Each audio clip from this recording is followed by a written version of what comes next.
صلی اللہ تعالی علیہ وسلم نے فرمایا شعبان میرا مہینہ ہے، رمضان میرے رب کا مہینہ ہے۔ اتنی برکتوں والا مہینہ، اتنی شانوں والا مہینہ، آپ نے کچھ باتوں کا بڑا ہی خیال رکھنا۔ ایک تو آپ نے کوشش کرنی ہے نمازیں ذوق کے ساتھ پڑھی جائیں، آپ نے مسجد کے ساتھ دلچسپی پیدا کرنی ہے۔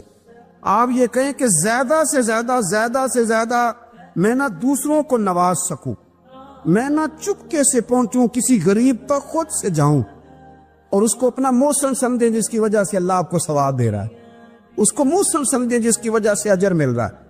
احساس ہم نے بہت زیادہ پیدا کرنا ہے۔ ہم نے دیکھنا ہے کہ میں کس جگہ میری ضرورت ہے، میں کس طرح کر کے کام آ سکتا ہوں، وہاں اپنی خدمات کو پیش کرنا ہے۔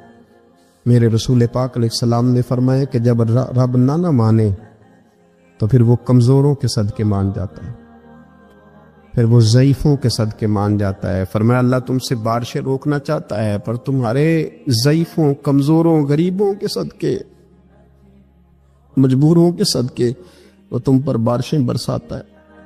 حضور فرماتے ہیں ربا شغاذا اغبر لو اقسم علی اللہ لا برا۔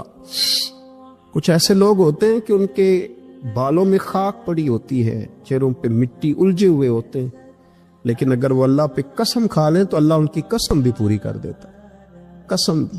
حضرت سیدنا عبداللہ ابن عمر فرماتے ہیں میں حضور کی مجلس میں حاضر تھا، حضور مانگنے لگے اللہ سے، حضور اللہ سے مانگنے لگے۔ میں تو کئی دفعہ یہ دعا بھی مانگنے لگ جاتا ہوں کہ اللہ تو ان دعاؤں کی طرف تو دیکھ جو تیرے رسول نے ہمارے لیے مانگی۔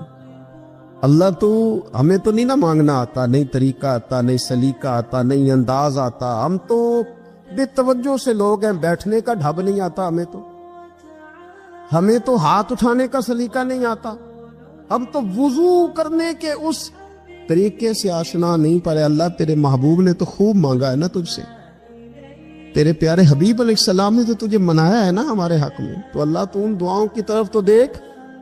حضرت عبداللہ ابن عمر رضی اللہ تعالیٰ عنہ فرماتے میں حضور کی مجلس مبارکہ میں بیٹھا تھا، ابو داؤد شریف میں موجود ہے، کہتے حضور دعا مانگ رہے تھے۔ دعا کیا تھی؟ دعا حضور یہ مانگ رہے تھے رب اغفر لی، یا اللہ ہمیں بخش دے، وتب علی، اللہ ہماری توبہ قبول فرما، انک انت التواب الرحیم، بے شک تو توبہ قبول کرنے والا اور رحم کرنے والا۔ حضور دعا مانگ رہے تھے اے اللہ رب اغفر لی، یا اللہ ہمیں بخش دے، وتب علی، اور ہماری توبہ قبول فرما، انک انت التواب الرحیم، بے شک تو توبہ قبول کرنے والا اور رحم کرنے والا۔ حضرت عبداللہ ابن عمر فرماتے اس ایک دعا کو ایک ہی مجلس میں ایک ہی جگہ بیٹھ کر میرے نبی پاک نے اپنی زبان اطہر سے 100 مرتبہ ادا فرمایا۔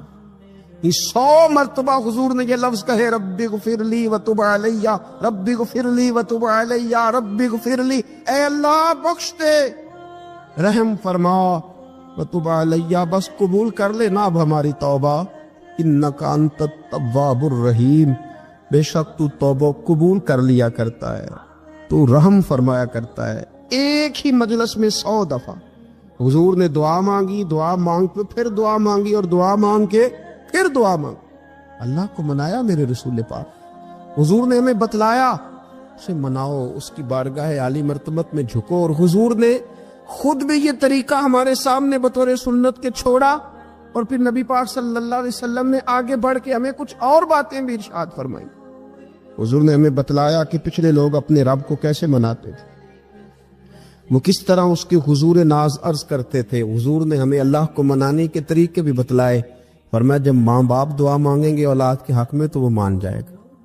حضور علیہ السلام نے فرمایا جب مسافر دعا مانگے گا تو اللہ مان جائے گا۔ فرمایا میرے رسول کریم نے کہ جب بیمار دعا مانگے گا تو اللہ مان جائے گا۔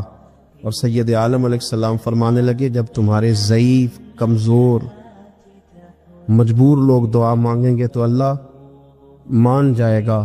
اور حضور نے فرمایا جب تم فرض ادا کر کے دعا مانگو گے تو اللہ مان جائے گا۔ اور میرے محبوب نے فرمایا جب پچھلی رات اٹھ کے تم اس کے حضور عرض کرو گے تو وہ تمہاری دعاؤں کو قبول کر لے گا، وہ تمہیں مان جائے گا۔ اور حضور نے ہمیں دن بتائے، فرمایا جمعے والے دن مانگنا مان جائے گا، شب قدر کو مانگ لینا مان جائے گا، شب برات میں دعائیں کرنا وہ مان جائے گا، رمضان کی راتوں میں مانگنا مان جائے گا، قرآن پاک کے ختم کے موقع پر دعا کرنا مان جائے گا، طریقے بتلائے۔ اب یہ ہے کہ ہم نے تو مانگنا تھا نا اس کی بارگاہ میں، ہم نے تو حاضر ہونا تھا، ہم نے تو جانا تھا۔ اب ہم نے آگے بڑھنا ہے، اس کے حضور عرض کرنا ہے۔ حضور نے ہمیں بتلایا، ہمارے پیارے رسول صلی اللہ تعالی علیہ وسلم نے بتلائی کہ جب انسان بہت زیادہ عاجزی کرتا ہے نا، بہت زیادہ عاجزی، تو پھر بھی اللہ مان جاتا ہے۔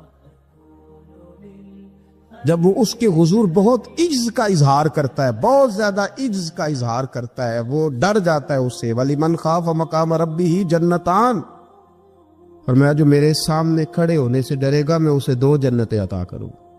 نبی پاک صلی اللہ علیہ وسلم نے فرمایا، حضرت ابو ہریرہ رضی اللہ تعالیٰ عنہ راوی ہے، حضور فرماتے ایک شخص مرنے لگا تو اپنے بچوں سے کہنے لگا کہ میں جب مر جاؤں تو مجھے جلا دینا، اور پھر میرے جلے ہوئے وجود کو پیس دینا، پھر مجھے ہوا میں اڑا دینا۔ پتر مجھے اڑا دینا، مجھے بڑا ڈر لگتا ہے، اگر رب نے مجھ سے حساب پوچھا تو میں قابل نہیں ہوں، اڑا دینا مجھے ہواؤں میں۔ اگر اس نے مجھ سے عذاب لیا تو حساب لیا تو بڑا سخت حساب لے گا۔ حضور فرماتے ہیں، بخاری میں موجود ہے، اس کے بچوں نے اسی طرح کیا، اس کے مرنے کے بعد اسے جلایا، ہوا میں اڑا دیا۔ اللہ کے محبوب فرماتے ہیں رب کریم نے حکم دیا زمین کو کہ اس کے ذرات کو جمع کرو، زمین نے ذرے جمع کیے، خدا نے حکم دیا تو اس کا وجود پھر سے اسی شکل میں آیا۔ تو رب کریم نے فرمایا یہ جو تو نے وصیت کی تو کیوں کی؟ اللہ جانتا ہے کہ نہیں جانتا؟ یہ کی تو کیوں کی؟ تو رو پڑا، کہنے لگا اللہ میرے اندر تو طاقت نہیں تھی تیرے سامنے کھڑا ہو کے حساب دے سکوں، تجھے منانے کے لیے تیرے خوف سے ڈر گیا، میں ڈر گیا۔ اگرچہ ہمارے بزرگوں نے لکھا ہے کہ آج یہ وصیت کرنا، اس رنگ میں یہ طرز اختیار کرنا درست نہیں، لیکن آپ غور فرمائیے کہ نبی پاک علیہ السلام فرماتے ہیں جب اس نے کہا اللہ تجھ سے ڈر کے یہ کیا، تو رب کریم نے فرمایا جا پھر میں نے تیری مغفرت کر دی، کیونکہ اللہ کو پتا تھا یہ دل سے بات کر رہا ہے۔ ہمیں یہ سمجھنا چاہیے کہ نبی پاک علیہ السلام کے دنیا میں تشریف لانے کے کچھ مقاصد ہیں۔ انبیاء جب آتے ہیں تو بڑا مقصد لے کر آتے ہیں، اس مقصد کو ہم نے سمجھنا ہے، اس پر ہم نے غور کرنی ہے اور اپنے آپ کو تبدیل کرنا ہے۔ میلاد جو ہے نا، میلاد اس کا مطلب انقلاب ہے۔ ہمارے ہاں سمجھ لیا لوگوں نے ایک کمیٹی بناؤ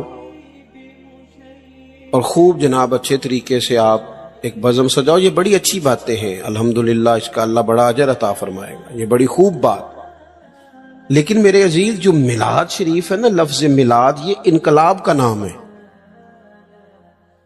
جب آپ میلاد مناتے ہیں تو آپ لوگوں کو یہ بتاتے ہیں کہ میلاد شریف سے پہلے بیٹیاں زندہ دفن ہوتی تھیں، اور جب حضور کا میلاد ہو گیا تو اب تو بیٹی قانونی وارث ہے باپ کی، اسے اعزاز مل گیا، انقلاب آ گیا۔ میلاد سے پہلے لوگ منڈیوں میں بکتے تھے، انسان کی کوئی قدر نہیں تھی، لیکن جب میلاد ہو گیا انقلاب آ گیا۔ اب یہ برادری کے رٹے، یہ قبیلوں کی لڑائیاں، یہ سب جہالت قرار پائیں۔ قبیلے صرف تعارف کے لیے، باقی کوئی بڑا نہیں کوئی چھوٹا نہیں۔ ان اکرمکم عند اللہ اتقاکم، اللہ کی نظر میں اس کی عزت زیادہ ہے جو پرہیزگار زیادہ ہے۔ اب انقلاب ہے، اب اس نام پر قوم کو تقسیم نہیں کیا جائے گا۔ اب حضرت بلال حبشی آئیں گے تو حضرت عمر اٹھ کے کھڑے ہو جائیں گے امیر المومنین ہوتے ہوئے، اور انہیں اپنی جگہ پر بٹھا کے کہیں گے بلال آپ تو ہمارے سردار ہیں۔ میلاد ایک انقلاب کا نام۔ میلاد شریف سے پہلے لوگ بتوں کی پوجا کرتے تھے، معاذ اللہ۔ میلاد شریف سے پہلے کئی جگہوں پہ درختوں کو، سورج کو، چاند کو پوجا جاتا تھا۔ اب میلاد ہو گیا، اب حضور نے قانون بنا دیا کہ سجدہ سوائے رب کے کسی کے لیے جائز نہیں، اور کوئی بھی ہو، کتنا بڑا بھی ہو، جائز ہی نہیں، سوائے اللہ کے کسی کے لیے سجدہ جائز۔ اعلیٰ حضرت رحمت اللہ تعالی علیہ سے کسی نے سوال پوچھا کہ ایک تو ہے نا کہ سجدہ عبادت کے لیے، وہ تو کفر ہے، شرک ہے، اگر کوئی تعظیم کے لیے کسی کو سجدہ کرے، سجدہ کرے پر کرے تعظیم کے لیے، تو حکم کیا ہے؟ تو اعلیٰ حضرت نے 50 دلائل کتاب و سنت سے اور 150 حوالے فقہاء اور محدثین کے لکھ کے کہا تعظیم کا سجدہ بھی حرام ہے، سجدہ سوائے رب کے کسی اور کے لیے جائز یہ سمجھ آ رہی ہے میری بات کی؟ بعض جگہوں پہ ان پڑھ پیر ملتے ہیں بیچارے، وہ کہتے ہیں جی اے معرفت دی گل ہے. میں کہ معرفت دی نہیں، یہ تے جہالت دی گل ہے، آپ جہالت کر رہے ہیں. تو نبی پاک کا میلاد انقلاب ہے. اب ہم نے اس انقلاب کے جو مقاصد ہیں ان کو سمجھنا ہے. حضور کس لیے آئے؟ ایک مقام میں نے قرآن مجید کا تلاوت کیا، اللہ فرماتا ہے وَدَاعِيًا إِلَى اللَّهِ بِإِذْنِهِ وَسِرَاجًا مُنِيرًا. فرمایا ہم نے نا اے محبوب علیہ السلام آپ کو اللہ کی جانب بلانے والا بنا کے بھیجا، اللہ کے حکم کے ساتھ، اور چمکتا ہوا آفتاب بنا کے بھیجا.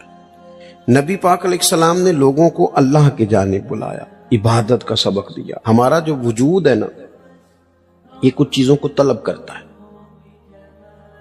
کھانا پینا سونا، یہ وجود کی ضروریات ہیں. اگر یہ چیزیں اسے نہیں دی جائیں گی یہ کام نہیں کر سکے گا، آگے نہیں بڑھ سکے گا. ہماری روح کی بھی کوئی ضرورت ہے. یہ جو لوگ سوال پوچھتے ہیں نا کہ جناب پیسے بھی ہیں، گھر بھی ہے، نوکری بھی اچھی ہے، دل نہیں لگتا، بور رہتا ہوں. روح پیاسی ہے، روح کچھ مانگتی ہے. روح کی غذا کیا ہے؟ اللہ کا ذکر، حضور پر درود و سلام، نبی پاک کی غلامی، یہ روح کی ضرورت ہے. آپ یہ دیکھیں نا ہر زمانے میں لوگ پوجا کرتے رہے معاذ اللہ، کوئی درخت کی، کوئی پتھر کی، لیکن ایسا دور نہیں گزرا کہ کسی نے کسی کی پوجا نہ کی ہو. رستہ غلط مل گیا تو غلط جگہ لگ گئے، لیکن کسی کی عبادت کرنا یہ انسان کے وجود کی ضرورت ہے. یہ سویرے 11 گھنٹے سو کے بھی لوگ تھکے تھکے کیوں اٹھتے ہیں؟ سو کے اٹھے اور اس کا دل کر رہا ہے 2 بندے مجھے دبائیں، اب تو فریش ہونا چاہیے تھا. کیوں؟ صرف اس لیے اس وقت سویا ہے جب رب نے سونے سے منع کیا. اگر یہ نماز کو اٹھ جاتا تو اس کی روح تازہ ہو جاتی، اس کی طبیعت بہترین ہو جاتی. نبی پاک نے ہمیں اللہ کی جانب بلایا. اوہام پرستی، ڈرنا، سہم جانا، کالا جادو، بلی رستہ کاٹ گئی، ان بیماریوں سے نکلیں. جادو کی حقیقت ہے پر جتنی ہم نے سمجھ لی ہے اس سے باہر آئے. حضور نے اللہ کی جانب بلایا. جب بندہ عقیدہ توحید و رسالت والا ہوتا ہے پھر وہ اللہ پہ بھروسہ کرتا ہے، پھر وہ صبر والا ہوتا ہے، پھر وہ شکر والا ہوتا ہے، پھر وہ قناعت والا ہوتا ہے. نبی پاک علیہ الصلوۃ والسلام نے فرمایا رب پر بھروسہ کر کے صبح تم نے گھر سے نکلنا ہے. محنت ضرور کرنی ہے، محنت زوردار کرنی ہے، محنت سے جی نہیں چرانا. ہمارے بچے محنت نہیں کرتے، بالکل مزاج نہیں. اوہو آپ کیا کرتے ہیں؟ کہتے ہیں میں نے کاغذ جمع کرائے، باہر جانا ہے، اور جب کاغذ آئیں گے چلے جانا. یار یہاں تو کچھ کرنا. کوئی پیشہ برا نہیں، ایک برا ہے صرف کسی کے آگے ہاتھ پھیلانا. باقی ریڑی والا بھی نصیبوں والا ہے، محنت کر کے کماتا ہے. جس کے پیروں کو گوبر لگائے نا جانوروں کی حفاظت کرتا ہے، اور اس کے حلال والا ہے، بڑا عزت والا آدمی ہے. مانگ کے نہیں کھاتا، چوری کر کے نہیں کھاتا، کرپشن کا مال نہیں کھاتا، حلال کھاتا ہے. وہ تعظیم والا ہے. نبی کریم علیہ الصلوۃ والسلام نے فرمایا تم نے صبح اللہ پہ بھروسہ کرنا ہے، گھر سے نکل جانا ہے. جس طرح رب پرندوں کو روزی دیتا ہے نا اسی طرح تمہیں بھی عطا فرمائے گا. آپ اپنا مزاج بنائیں عبادت کا. آپ دیکھیں اگر بارش نہیں ہوتی تھی تو حضور نماز پڑھتے تھے، سورج چاند گرہن ہو جاتا تو نبی پاک نماز پڑھتے، بارشیں زیادہ ہوتی تو نماز پڑھتے. حتیٰ کہ بدر کے دن کافر اونٹ ذبح کر کر کے گوشت کھاتے رہے، معاذ اللہ شرابیں پیتے رہے، اور جناب صدیق اکبر رضی اللہ تعالیٰ عنہ فرماتے میرے نبی پاک ساری رات نماز پڑھتے رہے، اللہ کو مناتے رہے، رب کی مدد کو بلاتے رہے، ساری رات نماز پڑھے. اپنی طبیعت لگائیں عبادت پر. ویسے بھی جو لوگ سجدے کے عادی ہو جاتے ہیں نا، جن کا سر رب رسول کے سامنے جھکتا ہے، وہ جگہ جگہ جھکنے سے بچ جاتے ہیں، مضبوط ہو جاتے ہیں. دوسرا مقام قرآن مجید کا وما ارسلنا من رسول الا لیطاع باذن اللہ. اللہ فرماتے ہم نے جو رسول بھی دنیا میں بھیجے اس لیے بھیجے کہ ان کی اطاعت کی جائے، فرما برداری کی جائے، ان کی پیروی کی جائے، ان کے نقش قدم چلا جائے. رسول اس لیے ہوتے ہیں کہ ان کے پیچھے چلو، ان کی پیروی کرو. یہ تو ہر رسول کی بات ہے. اور اگر کوئی میرے رسول پاک کی پیروی کرے، اگر کوئی امام الانبیاء کی پیروی کرے پھر کیا ملتا ہے؟ قل ان کنتم تحبون اللہ فاتبعونی یحببکم اللہ. رب فرماتا ہے محبوب ان سے کہو اگر رب سے محبت کرنا چاہتے ہیں تو آپ کی پیروی کریں، اللہ خود ان سے محبت فرمائے گا. نبی پاک کے طریقے پر چل کے بندہ اللہ کا محبوب بن جاتا ہے. اور غیر مشروط اطاعت صرف نبی پاک کی ہے. حضور جو کہہ دے کر گزرو، جو فرما دیں. غیر مشروط اطاعت باتیں زیادہ مشکل نہیں کرنا چاہتا، باقی جس کی بھی فرما برداری ہے وہ مشروط ہے. پیر صاحب کی، استاد صاحب کی فرما برداری غیر مشروط نہیں، مشروط ہے. کسی کا بھی حکم صرف وہ مانا جائے گا جو شریعت کے دائرے کے اندر ہے. اگر دائرے سے باہر ہے تو پھر کسی پیر کا، استاد کا حکم، نبی پاک کا ہر حکم مانا جائے گا، کیونکہ حضور کی بات ہی شریعت ہے. نبی پاک کا اٹھنا بیٹھنا دین ہے، حضور کا کلام کرنا دین ہے. نبی پاک کے رستوں کا مسافر بنا جائے، حضور کی فرما برداری کی جائے، اطاعت کی جائے. نبی پاک سے پیار کرنا ہے وہ بھی کھول کے، اور حضور کا حکم ماننا ہے تو وہ بھی پورا. ہمارے ہاں لوگ پیار کھول کے کرتے ہیں، حکم. اچھا جناب، کسی بندے سے آپ باقی وہ سارے کام بغیر دعا کے کر رہا ہے، بینک میں تنخواہ آتی ہے دعا نہیں کراتا، لینے چلا جاتا ہے. گھومنے، سیر کرنے، سب جگہ وہ بغیر دعا کے جاتا ہے. اگر اسے کہا جائے نماز پڑھو، کہتے پیر صاحب دعا کرو میرے لیے. میں کہ باقی تے کما دی نہیں دی یار، کہتے دعا کرائی، باقی بھی کراتا نا. تو کیوں مطلب ہم اس طرح کا مزاج بناتے ہیں؟ اس سے بندے کا دل سخت ہو جاتا ہے. جب وہ دنیا کے کام بھاگ بھاگ کے کرے اور دین کے کاموں میں سستی کرے طبیعت سخت ہو جائے گی، آپ بے چین ہو جائیں گے. نبی پاک کی فرما، صحابہ نا بحث نہیں کرتے تھے، حکم مانتے تھے. جو غلام ہوتے ہیں نا، غلام تو غلامی کرتے. غلام جو ہوتے ہیں وہ ویسے. اچھا کچھ لوگ کہتے ہیں یہ فلانا کام جو دین نے حکم دیا اس کی حکمت بتائیں، تو میں کہتا ہوں حکمت سمجھ میں آ جائے تو ٹھیک ہے، نہ بھی آئے تو ہم غلام ہیں. غلام حکمتیں پوچھا، آپ نے اپنے ملازم سے کہا جا 5 کلو چینی لے آ، تو اگر وہ پوچھے کہ کی کرنی دے، پوچھن دیں دے بولو. ہم کہتے ہیں بھئی تم جس کام کی تنخواہ لیتے ہو نا وہ کام کر. آپ نے ڈرائیور رکھا ہے، ڈرائیور سے کہا چلو میرے ساتھ لاہور، تو وہ کہنے لگا اتھے کی ہے، جو کرنے دیتے ہیں. آپ غلامی کرتے ہیں. بحث یہاں لوگ پوچھتے ہیں، ہماری حکومتوں سے کہا جائے نا کہ سود حرام ہے، منع کرو، اسے ختم کرو، تو کہتے ہیں بورڈ بٹھانے لگے ہیں. کس بات کا بورڈ بٹھاؤ گے؟ کیوں بٹھاؤ گے؟ اس پر ڈبیٹ کی ضرورت ہے جسے کتاب و سنت نے حرام کہا. عورت کا پردہ ضروری ہے، اس کے لیے پی ایچ ڈی کرنے کی ضرورت نہیں. شریعت نے اسے با پردہ کیا، وہ با پردہ رہے گی.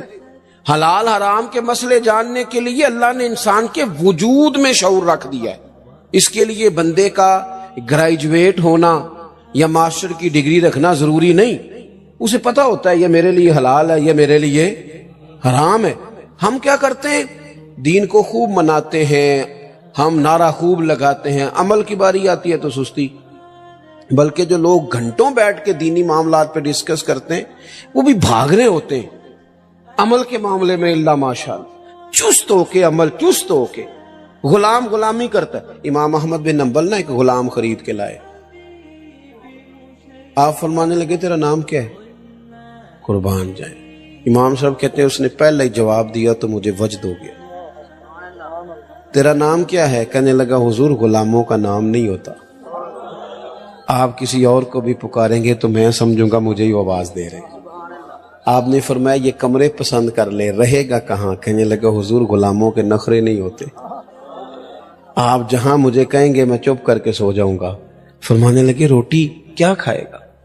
کہنے لگا حضور میں غلام ہوں، میں نے غلامی کرنی ہے، کوئی ٹکڑا بچ گیا تو دے دینا. راتی جاگے شیخ صداویں، راتی جاگ دے کتے، تیتھوں اتے مالک دا در مول نہیں چھڑ دے، پاویں مارو 100 جتے. تیتھوں اتے رکھا سکھا کھا، رکھا سکھا. حضرت بلے شاہ کہتے ہیں کہ تو دیکھ تیرے اوپر اللہ کی نعمتیں کتنی زیادہ ہیں اور تیری وفاداری کتنی ہے. کتے کو تو ایک روٹی ڈالتا ہے وہ بھی بچی ہوئی،